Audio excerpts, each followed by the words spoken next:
तो हेलो दोस्तों, फाइनली आज के इस वीडियो में हम देखेंगे क्लास 10 का विज्ञान का मस्ट वीवीआई ऑब्जेक्टिव लेकर आए हैं जो कि 100% लर्निंग की गारंटी है। तो आप लोग इस वीडियो को शुरू से अंत तक देखिए और चैनल पर नए तो चैनल को सब्सक्राइब कर बेल आइकन ऑन कर लीजिए। जब क्लास हो के आपके पास नोटिफिकेशन जाए, ये 100% गारंटी है कि सारा प्रश्न इसी में से आएगा। तो आप लोग इस वीडियो को शुरू से अंत तक देख लीजिएगा। चलिए हम क्वेश्चन की ओर चलते हैं। देखिए क्वेश्चन नंबर 1 क्या कह रहा है। देखिए कह रहा है कि वायुमंडल में CO2 गैस की उपस्थिति होती है। तो कहने का मतलब है कि वायुमंडल में CO2 कार्बन डाइऑक्साइड कितना पाया जाता है। तो बताइए कितना पाया जाता है।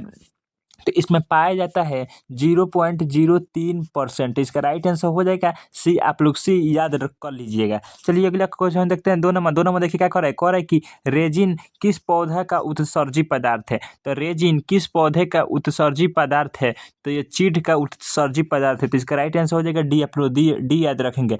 चलिए अगला क्वेश्चन देखते हैं। 3 नंबर देखिए क्या कर रहा है कि मनुष्य का हृदय प्रति मिनट पर कितने बार धड़कता है। तो मनुष्य का हृदय मतलब प्रति मतलब एक होता है, तो मतलब 1 मिनट में कितना बार धड़कता है। तो 72 बार धड़कता है। तो इसका राइट आंसर हो जाएगा बी। आप लोग बी याद रखेंगे। चलिए अगला क्वेश्चन देखते हैं। 4 नंबर देखिए क्या कह रहा है कि वसा का वहन शरीर के अंदर किसके माध्यम से होता है। तो बताइए वसा का वहन शरीर के अंदर किसके माध्यम से होता है। तो 4 का राइट आंसर हो जाएगा।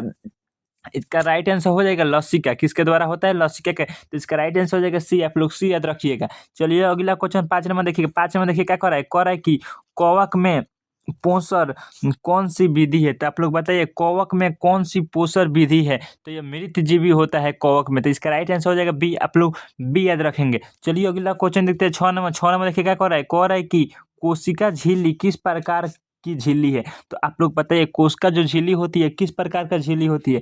तो ये अर्ध पारगम्य झिल्ली होती है। तो इसका राइट आंसर हो जाएगा सी। आप लोग सी याद रखेंगे। चलिए अगला क्वेश्चन देखते हैं। 7 नंबर क्या कर रहा है कि एक पादप हार्मोन जो पौधे को वृद्धि का घटक है। तो आप लोग बताइए एक पादप हार्मोन जो पौधे के वृद्धि का घटक है। तो इसका राइट आंसर हो जाएगा।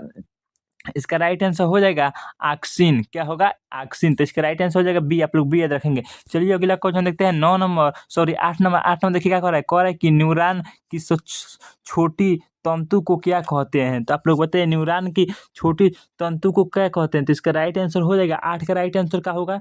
तो इसका राइट आंसर हो जाएगा न्यूरॉन को मालियस मारियन थीस। तो इसका राइट आंसर हो जाएगा बी। आप लोग बी याद रखेंगे। चलिए अगला क्वेश्चन देखते हैं।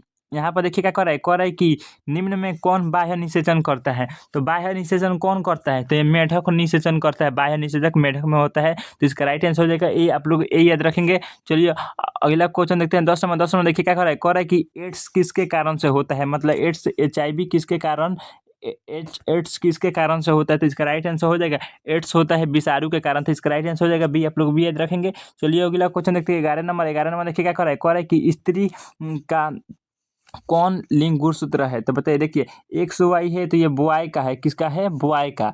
और जो XX है तो ये गर्ल का है, GIRL गर्ल का है। तो इसका राइट आंसर हो जाएगा बी। आप लोग बी याद रखेंगे। चलिए अगला क्वेश्चन देखते हैं। 12 नंबर देखिए यहाँ पर नेक्स्ट देखिए यहाँ पर नंबर थोड़ा गड़बड़ हो गया, इससे कोई बात नहीं है। चलिए देखिए क्वेश्चन देखिए। निम्न में से किस दर्पण का दृष्टि क्षेत्र बड़ा होता है। तो आप लोग बताइए निम्न में से किस दर्पण का दृष्टि क्षेत्र बड़ा होता है। तो इसका राइट आंसर हो जाएगा किसका बड़ा होता है। तो आप लोग बताइए जो उत्तल दर्पण होता है तो इसका दृष्टि क्षेत्र बड़ा होता है। तो इसका राइट आंसर हो जाएगा सी। आप लोग सी याद रखेंगे। चलिए अगला क्वेश्चन देखते हैं। देखिए क्या कर रहा है कि नेत्र लेंस किस प्रकार का लेंस है। तो आप लोग बताइए नेत्र लेंस किस प्रकार का मतलब आंख में जो लेंस है वो किस प्रकार का लेंस है। तो यह उत्तल लेंस है। कौन है, उत्तल लेंस। तो इसका राइट आंसर हो जाएगा बी। आप लोग बी याद रखेंगे। चलिए अगला क्वेश्चन देखते हैं। अगला क्वेश्चन देखिए क्या कर रहा है कि नेत्र लेंस का व्यास लगभग होता है।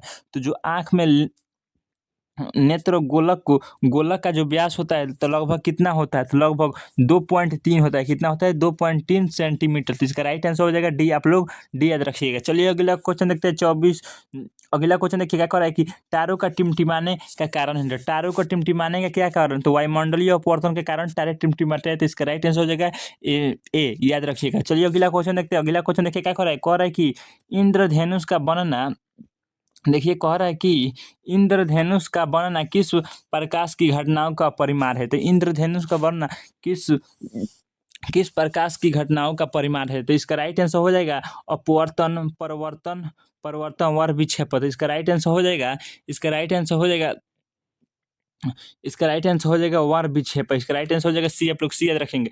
चलिए अगला क्वेश्चन देखते हैं। अगला क्वेश्चन देखिए क्या कर रहा है, कह रहा है कि कांच कांच में प्रिज्म में कितने पृष्ठ होते हैं? तो मतलब एक कांच में कितने पृष्ठ होते हैं? तो ये पांच पांच होते हैं पृष्ठ। इसका राइट आंसर हो जाएगा बी। आप लोग बी याद रखेंगे। चलिए अगला क्वेश्चन देखते हैं। अगला क्वेश्चन देखिए क्या कर रहा है, 57 कर रहा है कि विद्युत विभव का एसआई मात्रक क्या है? तो विद्युत विभव का एसआई मात्रक होता है, इसका एसआई मात्रक होता है वोल्ट मीटर। क्या होता है? Volt meter. इसका राइट आंसर हो जाएगा ए। आप लोग ए याद रखेंगे। चलिए अगली सॉरी इसका खाली केवल होता है वोल्ट। विद्युत विभव का एसआई मात्रक होता है वोल्ट। इसका राइट आंसर हो जाएगा ए। आप लोग ए याद रखेंगे। चलिए अगला क्वेश्चन देखते हैं। अगला क्वेश्चन देखिए, नेक्स्ट क्वेश्चन है क्वेश्चन कि विद्युत धारा का एसआई मात्रक क्या है? तो विद्युत धारा का एसआई मात्रक होता है, क्या होता है? एम्पियर होता है। तो इसका राइट आंसर हो जाएगा सी। आप लोग सी याद रखेंगे। चलिए अगला क्वेश्चन देखते हैं। अगला क्वेश्चन देखिए क्या कर रहा है कि विद्युत आवेश का एसआई मात्रक। तो विद्युत आवेश जब पूछेगा तो इसका एसआई मात्रक आवेश का हो जाता है कूलम होता है। क्या होता है? सी से कूलम। तो इसका राइट आंसर हो जाएगा सी। आप लोग सी याद रखेंगे। चलिए अगला क्वेश्चन देखते हैं। अगला क्वेश्चन देखिए क्या कर रहा है कि प्रतिरोध का एसआई मात्रक। तो प्रतिरोध का एसआई मात्रक क्या होता है? तो प्रतिरोध का एसआई मात्रक ओम होता है और इसका सिंबल इस तरह होता है। तो आप लोग सी याद रखिएगा, राइट आंसर। चलिए अगला क्वेश्चन देखते हैं। अगला क्वेश्चन क्या कर रहा है? अगला क्वेश्चन देखिए क्या कर रहा है, कह रहा है कि लोहे पर जंग लगने क्या कहलाता है? तो लोहे पर जंग लगने पर क्या कहलाता है? तो लोहे पर जंग लगने पर कहलाता है संक्षारण। तो इसका राइट आंसर हो जाएगा ए। आप लोग ए याद रखेंगे। चलिए अगला क्वेश्चन देखते हैं। अगला क्वेश्चन देखिए क्या कर रहा है, कह रहा है कि निम्नलिखित में से कौन आक्सीकारक है? तो आक्सीकारक कौन है? तो इसका राइट आंसर हो जाएगा O2। जो O2 है तो ये आक्सीकारक है। तो इसका राइट आंसर हो जाएगा डी। आप लोग डी याद रखेंगे। चलिए अगला क्वेश्चन देखते हैं। अगला क्वेश्चन देखिए क्या कर रहा है, कह रहा है कि मोमबत्ती का जलना है। तो आप लोग बताइए, मोमबत्ती का जलना है तो यह रासायनिक अपक्रिया है कि अवस्था परिवर्तन की प्राकृतिक प्रक्रिया है कि इनमें से कोई नहीं? तो इसका बताइए, मोमबत्ती का जो जलना है तो किस प्रकार का प्रक्रिया है? तो रासायनिक अपक्रिया है। तो इसका राइट आंसर हो जाएगा ए। आप लोग ए याद रखेंगे।